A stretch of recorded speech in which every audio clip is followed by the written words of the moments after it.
Good morning, Jerry. How are you? Shan RJ, Bobby. Still very disappointed. Just feel like we finished up the game, but at this juncture. But sure disappointed for these players. Overall, I thought they gave a outstanding effort. We had a lot of people get in there and contribute that we frankly hadn't expected to be playing with at this time to this degree. And so in that side, it was a plus. It's just real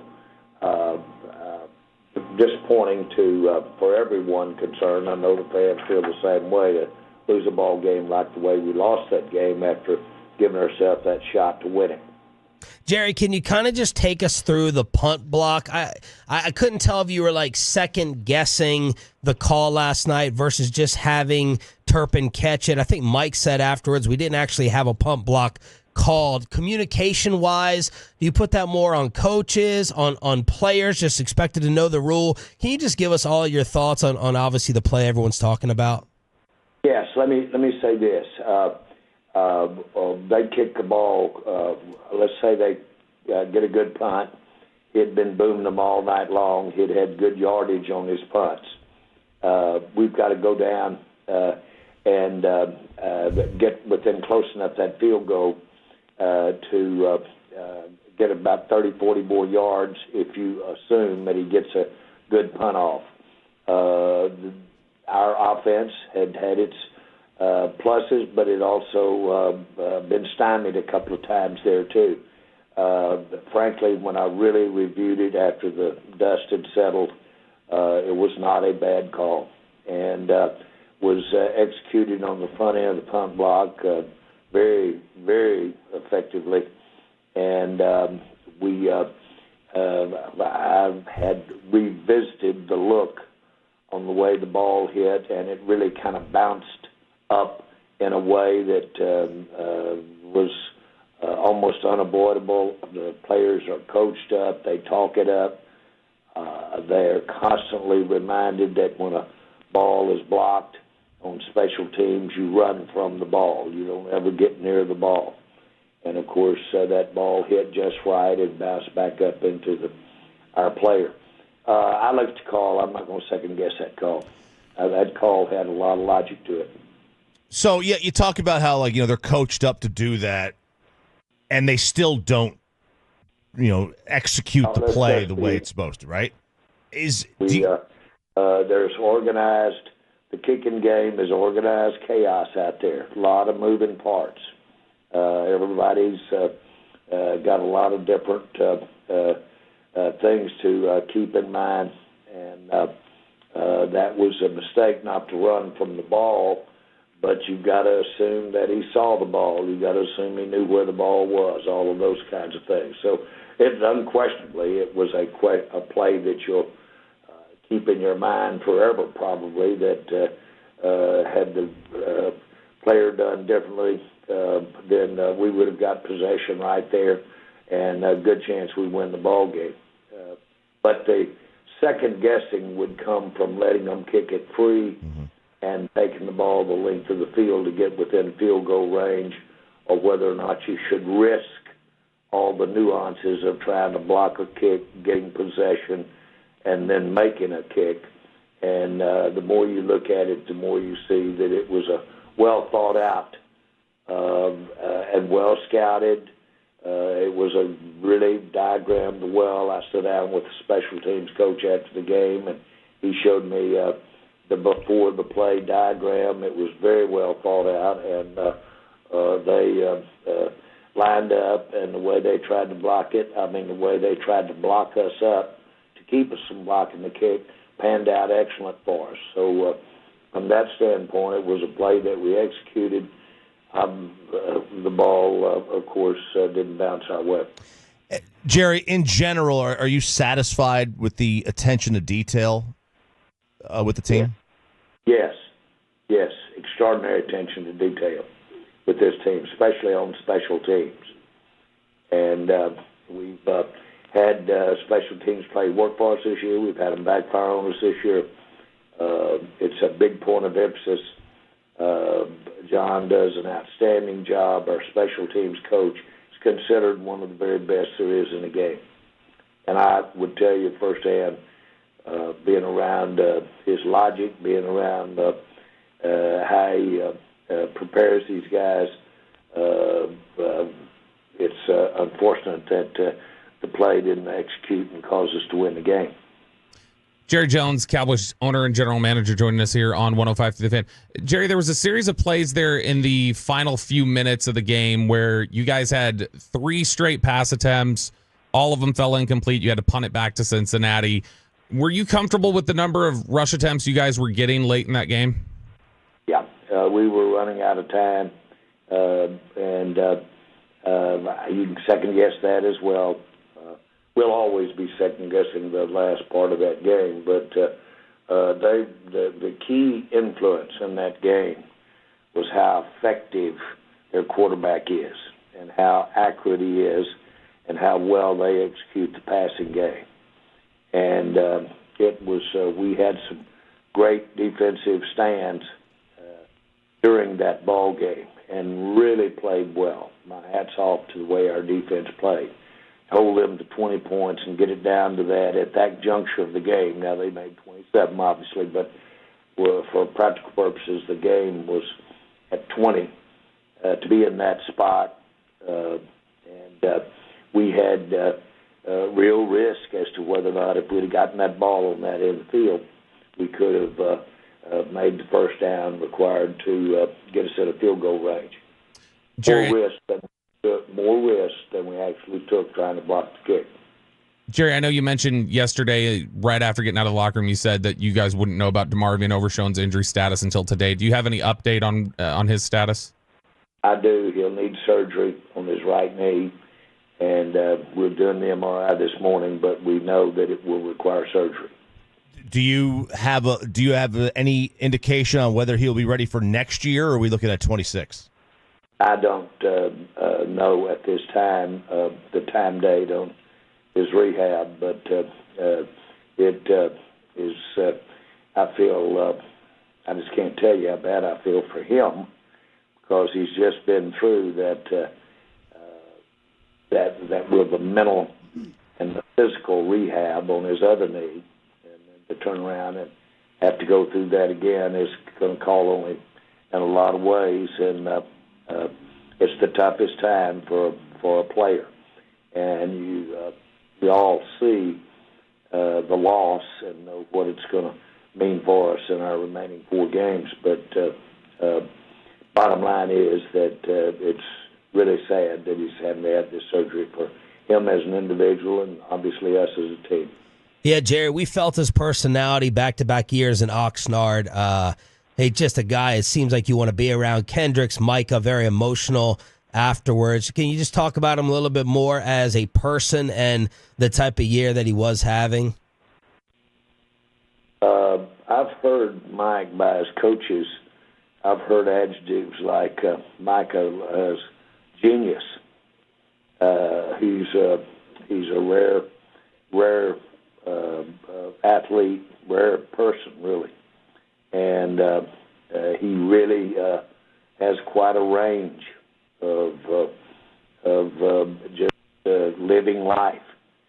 And so he's not only a gifted, maybe as gifted athlete as I've been around personally, but more importantly, he's also got quite a range mentally.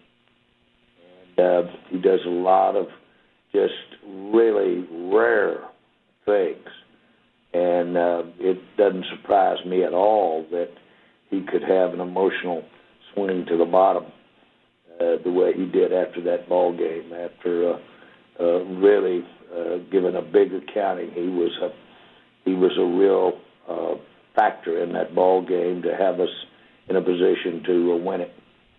Jerry Jones with us every Tuesday here on Shan RJ and Bobby. Home of the Cowboys is 105.3 The Fan. Jerry, throughout this very tough year, you have always been optimistic as usual.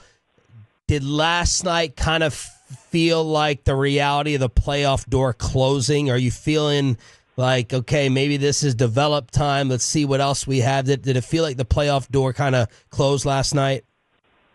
Well, I know that we needed to win the game to really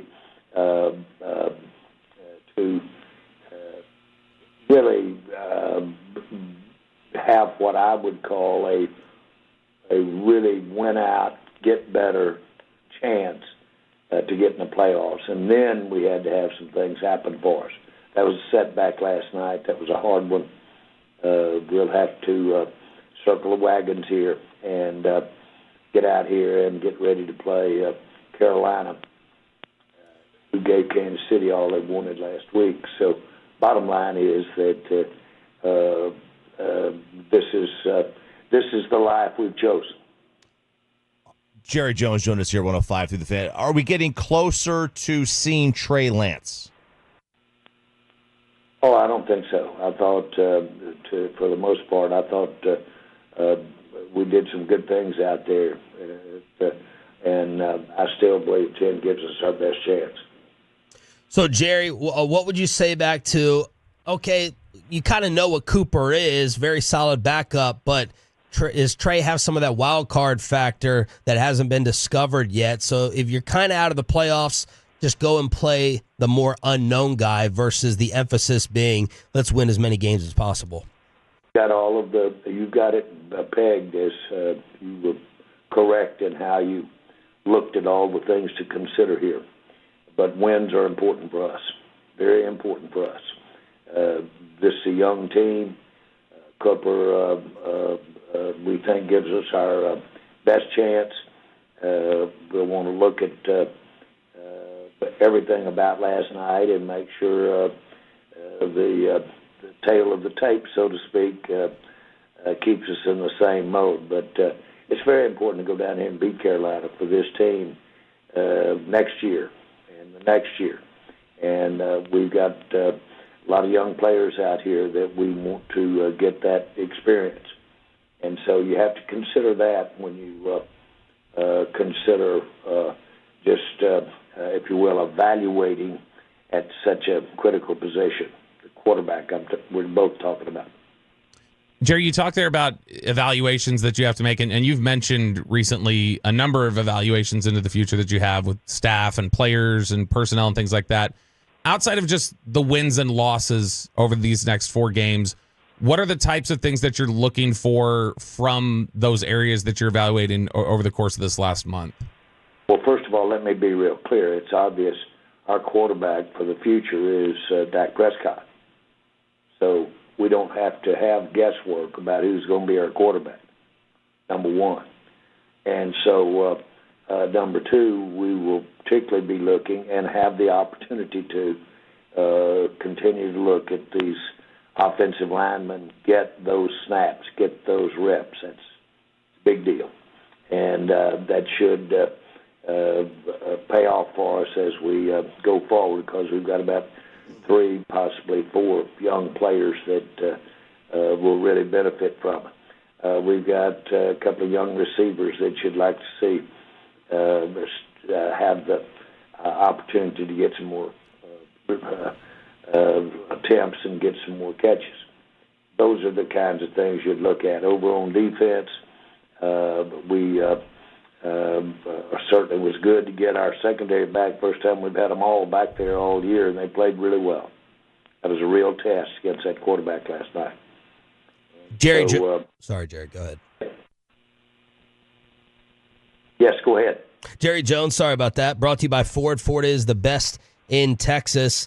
Jerry, this started with us a couple weeks ago. Then Dak came out. Then Micah came out. And then Troy Aikman last night gave his endorsement of Mike McCarthy returning. What have you thought of players and now Troy last night endorsing coach's return, possible return? Not surprising at all. Mike, he wouldn't be in this job had he not had the kind of credibility that those endorsements reflect.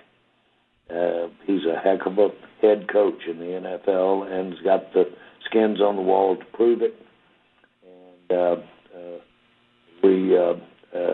I've never felt that we were backing in with Mike McCarthy as our head coach. And so, yeah, you bet. That's all a part of as we look to the future. I'll tell you right now, the fact that you are talking about Dak's endorsement says so much about do we want to benefit from these last 5 years that Mike has had with Dak Prescott. You've got Dak Prescott going forward, an incremental part of how we're going to be as a team over the next few years to come. That you couldn't, in my mind, have anyone any better influencing the best and bringing out the best in Dak Prescott than Mike McCarthy. So when you do make these decisions, you do use player influence and support to factor into your decision making? Let's put it like this. Anytime you're looking at who's coaching them this day and time, if you've got key players, you look at the situation that gives them the best chance, them being the players that you've got under contract, that gives them the best chance to be everything they can be.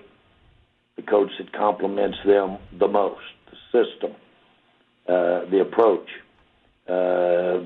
We've seen this year an adjustment to a change in coaching with the switch to Mike Zimmer. And you saw firsthand that takes some time. There's some growing pains with moving into a different coaching mindset. And that's what you get into when you move those coaches around. And you've got these key players this day and time under contract. You better meld it up. So, Jerry, you mentioned there are all these great qualities that you feel like Mike has and how great he is for Dak. What are you still evaluating then before giving him an extension? Well, again, you're going to the inner parts of my mind this morning. I'm not so sure that I'm ready to go there, but there's no secrets in there. I'm just it'll have the benefit of a lot of years involved here doing this, both on and off the field, and doing it in other areas too. So to that end, that's probably a plus. Sometimes, like when I first got involved with the Cowboys, sometimes maybe you're better off not knowing what you're doing and just picking an instinct. That's why I got my old teammate Jimmy Johnson to come in. I was asked one time to be head of the committee to coach owners on how to hire coaches. And I was asked that because we'd had success my first 5 years. And I told the commissioner, I've run out of teammates. That's my criteria. And so now I need to be in the audience listening to how to do the coaching thing. So all kidding aside, I was very fortunate to have Jimmy Johnson and then behind him Barry Switzer. But, of course, I played with those guys and was comfortable with their how great coaches they are and were. So we were very fortunate. Jerry, last one for you. One of your good friends, someone you have great affection for, Bill Belichick has kind of been the story of the NFL. How surprised are you that we're talking about the possibility of Bill Belichick coaching in college instead of the National Football League next year? Well, Bill, rightfully so. In my time as in college, that limited time, but more importantly, the years I've spent in the NFL, I don't know that I've seen a coach available, if you will, with his stature. Yeah. He's got a lot of gas left in his tank, a lot. He's on the game. He's savvy. He knows the personnel all over the league. There's no learning curve there. And he just technically is sure a thing, sound a thing that you're going to be coached up as you could have. It doesn't surprise me that everything there is out here that's got a coach concept associated with it that he's not being considered. Bill Belichick could run a major company very effectively, and he's just got that leadership ability as well as, in this case, no one knows more football or how to execute and use that to win a ball game than Bill Belichick. Yeah, Jerry, I agree with you. I just don't understand. I don't know if you have any theories, because the reports are, oh, well, he's not getting the NFL interest that he expected.